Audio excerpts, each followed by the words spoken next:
Google বাবাই বিপদত পেলাই দিলে ডিম্পু বৰুৱাক।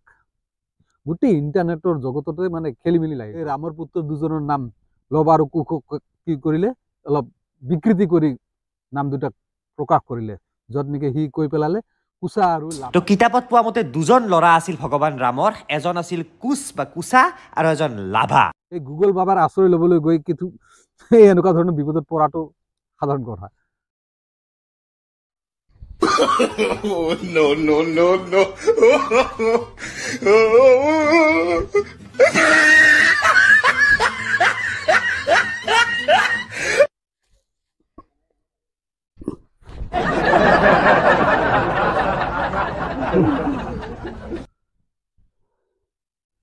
মই এটা যোগাসন কৰাৰ চেষ্টা কৰি আছো। এই যোগাসন কয় নে ইগাসন কয়, কিনো কয়, এই গুগলত চাই মই কৈ দিম। বুজি পাইছে নহয়? এই গুগল, এই যে আমি যে কওঁ কথাই কথাই যে গুগলত বিচাৰি চাওঁ কিনো আছে। গুগল বাবাই বিপদত পেলাই দিলে ডিম্পু বৰুৱাক। আজি ডিম্পু বৰুৱা সেই গুগলৰ অৰ্থাৎ সেই ইণ্টাৰনেটৰ ভৰসা কৰিবলৈ গৈ একেবাৰে বিপদত পৰি গ'লে। গোটেই ছ'চিয়েল মিডিয়াতে তেওঁৰ সেই ভিডিঅ'টোক লৈ, যিটো ভিডিঅ'ত নেকি তেওঁ অৰ্থাৎ এই ডিম্পু বৰুৱাই নেকি ৰাম মন্দিৰক উদ্ঘাটনক লৈ এটা ভিডিঅ' আপলোড কৰিছিল, কিন্তু তাতে তেওঁ ৰামায়ণৰ বিষয়ে কিছু ক'ব গ'ল, আৰু সেই ৰামায়ণৰ বিষয়ে কিছু ক'বলৈ গৈ এই ৰামৰ পুত্ৰ দুজনৰ নাম লব আৰু কুশক কি কৰিলে, অলপ বিকৃতি কৰি নাম দুটা প্ৰকাশ কৰিলে, য'ত নেকি সি কৈ পেলালে কুচা আৰু লাভা বুলি। তেওঁ বাৰু এই ভিডিঅ'টোত কি কৈছিল কথাখিনি অলপ চাই লওক। ৰামৰ ল'ৰা আছিল কুচ। তো কিতাপত পোৱা মতে দুজন ল'ৰা আছিল ভগৱান ৰামৰ, এজন আছিল কুচ বা কুচা আৰু এজন লাভা। ৰামৰ ল'ৰা আছিল কুচ। তো কিতাপত পোৱা মতে দুজন ল'ৰা আছিল ভগৱান ৰামৰ, এজন আছিল কুচ বা কুচা আৰু এজন লাভা। অৱশ্যে ইণ্টাৰনেটতো তেনেকুৱাই লিখা আছে যে কুচা আৰু লাভা।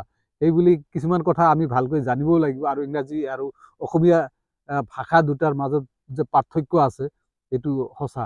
কিছুমান শব্দ আছে এনেকুৱা শব্দ যিবোৰ নেকি আমি অসমীয়াত ঠিকে থাকে, কিন্তু ইংৰাজীত লিখিলে উচ্চাৰণটো অলপ বেলেগ হৈ যায়।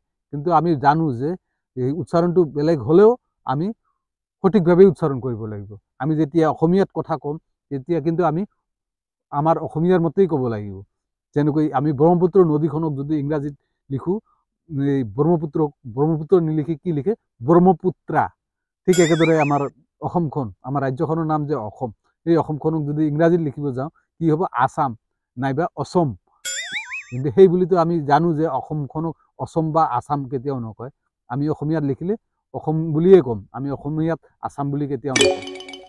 ঠিক একেদৰে আৰু বহুতো শব্দ আছে। আপোনাৰ নামটো তেনেকুৱা হ'ব পাৰে, আপোনাৰ নামটো হয়তো হৰিশ্চন্দ্ৰ হ'ব পাৰে, কিন্তু ইংৰাজীত লিখোতে কি হ'ব, হৰিশ্চন্দ্ৰ হৈ যাব পাৰে। সেইবুলিতো আপোনাৰ নামটো হৰিশ্চন্দ্ৰ নহয়, আপোনাৰ নামটো হৰিশ্চন্দ্ৰই থাকিব, হয়নে নহয়? ঠিক একেদৰে এই ডিম্পু বৰুৱাই এই কুচা আৰু লাভা বুলি কৈ একেবাৰে বিকৃত কৰি পেলালে ৰামায়ণখনকে। একেবাৰে বিকৃতি, মই নকওঁ যে ৰামায়ণখনক বিকৃতি কৰিছে, তেওঁ মানে ছ'চিয়েল মিডিয়াত সঁচাকৈয়ে তেওঁৰ বিৰুদ্ধে মানে এটা বিতৰ্কৰ সৃষ্টি হৈ গৈছে। এই ডিম্পু বৰুৱাই তেওঁৰ ভিডিঅ'টোত আৰু বহুতো কেইবাটাও মিষ্টেক কৰিলে, এতিয়া বাকীবোৰৰ কথা মই নকওঁ। এই যে মিষ্টেকটো কৰিলে এই লভ আৰু কুশ লৈ, এই শব্দটোকে মানে এই কুচা আৰু লাভা এই শব্দ দুটাকে লৈ গোটেই ইণ্টাৰনেটৰ জগততে মানে খেলি মেলি লাগি গ'ল। যিয়ে নহওক, তেওঁৰ সেই কৰি যোৱা ভুলটোক আমিও সেই ধৰি থাকিব নালাগে, কাৰণ তেওঁৰ দৰে আৰু বহুতেই ভুল কৰে। আমি দেখিবলৈ পাওঁ যে আজিকালি বহু ল'ৰা ছোৱালী এনেকুৱা আছে যিসকলে নেকি কথাই কথাই কিছু সমস্যাত পৰিলে, কিছু শব্দৰ সমস্যাত পৰিলে কিনো হ'ব, এই গুগল বাবাক বিচাৰি যায়, গুগল বাবাৰ আশ্ৰয় লয়। এই গুগল বাবাৰ আশ্ৰয় ল'বলৈ গৈ কিছু এনেকুৱা ধৰণৰ বিপদত পৰাটো সাধাৰণ কথা। কাৰণ গুগল বাবানো ক'ৰ পৰা পাব সেই তথ্যবোৰ? যিসকল লোকে নেকি গুগল বাবাক আপলোড কৰি দিছে, তেওঁলোকৰ পৰাই সেই তথ্যবোৰ লৈয়ে গুগল বাবাই আমাক আকৌ সেই তথ্যবোৰে আগবঢ়াই দিয়ে। অৰ্থাৎ আমি যিবোৰ তথ্য নেকি ইণ্টাৰনেটত পাওঁ, সেই তথ্যবোৰ ক'ৰ পৰানো আহে? এই আমাৰ দৰে কিছুমান মানুহে এই গুগলতে আপলোড কৰে, আৰু সেই আপলোড কৰিবলৈ গৈ যদি মই কিবা খেলি মেলি কৰি আপলোড কৰিছোঁ বা ভুল কৰি তথ্য আপলোড কৰিছোঁ, তেন্তেতো আন কোনোবাই যদি সেই তথ্যখিনি বিচাৰি পায়, সিও সেই ভুল তথ্যই পাব, আৰু সেই ভুলখিনিকে যদি সি শুদ্ধ কৰি ধৰি লয়, তেন্তেতো আৰু ক'বলগীয়া নাই।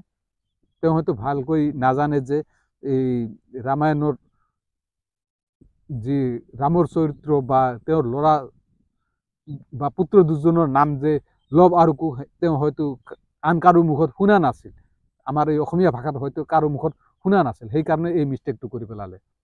এতিয়া যিয়ে নহওক, মোৰ আজিৰ ভিডিঅ'টো কেনেকুৱা লাগিছে কমেণ্টত নিশ্চয় জনাব, আৰু মোৰ এই চেনেলটোক যদি ছাবস্ক্ৰাইব কৰা নাই তেন্তে ছাবস্ক্ৰাইব নিশ্চয় কৰিব। আজিলৈ ইমানতে সমাপ্ত কৰোঁ, ধন্যবাদ।